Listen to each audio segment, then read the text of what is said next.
Well, the UK is South Africa's number one source of tourism. So we are here to reinforce the relationships and partnerships that we have with the trade here.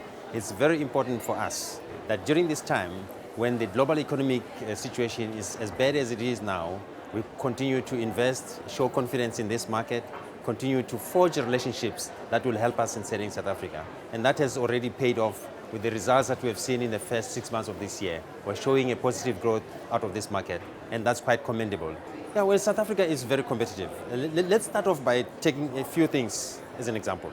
The British are very familiar with the product South Africa as a tourist destination, and when we talk to the British, we know and understand that they are well informed about our country. So then what exactly they are looking for? We use our marketing insights to talk to the market here, and using that, we have now discovered that they want much more than just safari experience in South Africa. And we offer a lot of adventure, a lot of heritage and cultural tourism. We also make sure that we expose them to the township life, make sure we show them the fashion and the wine experiences in South Africa. When it comes to value for money, at this time when the economic situation is as bad as it is, people are actually very discreet with their money. And with that, they are going to definitely look for value for money. The reason we managed to get a growth which is positive, even bigger than the global trend at the moment, is simply because the British have discovered that South Africa offers much more than just the safari experience. We are known as a safari destination, but we leverage on that to communicate some of the tourist experiences that the country has to offer. When you compare South Africa with other countries, which is part of your question, we do offer safari, but we know we are not the only African country that offers this. And the only way we can distinguish ourselves is first in value add. Make sure that when you go to South Africa and you're going for a safari experience, it is something that you can do during the day.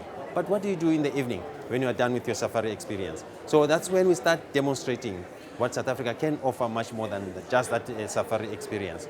We also understand that when people go to an African country for these experiences, it's much more than just the photographs that you'll have with the lions and the giraffes and the elephants.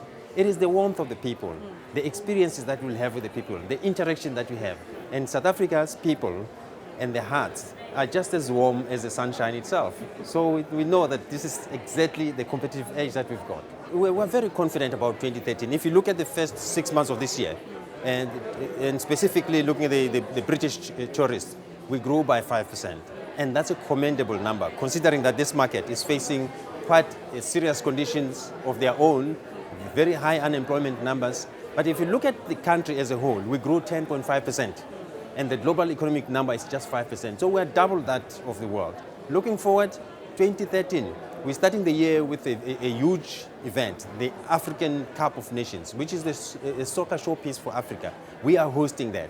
And we are expecting about 150,000 people to come to our country for the Soccer World Cup. So we're starting on a good note. And South Africa is also leveraging on its own experiences and our pedigree to host big events. We were successful with the Soccer World Cup.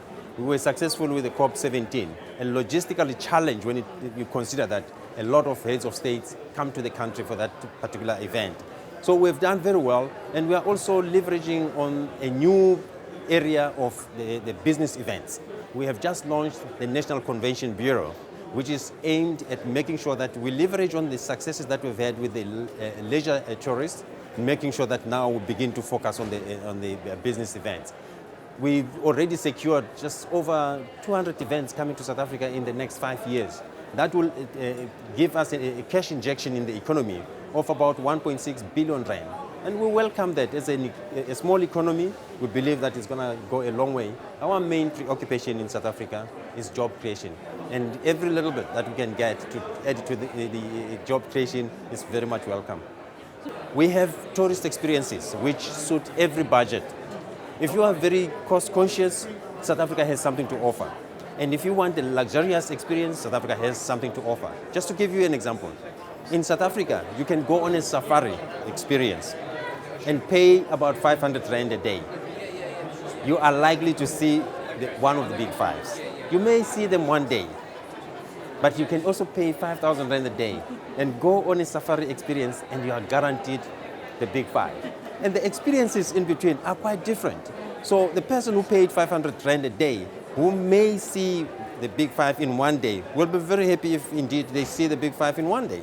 But they wouldn't be unhappy if they saw one of the big fives in one day, the second day they see another one, the third day they see all five again. The experience of the guy who has paid 5,000 Rand is in fact a guarantee that they will see the big five. And the treatment and the experience that they go through is marvelous.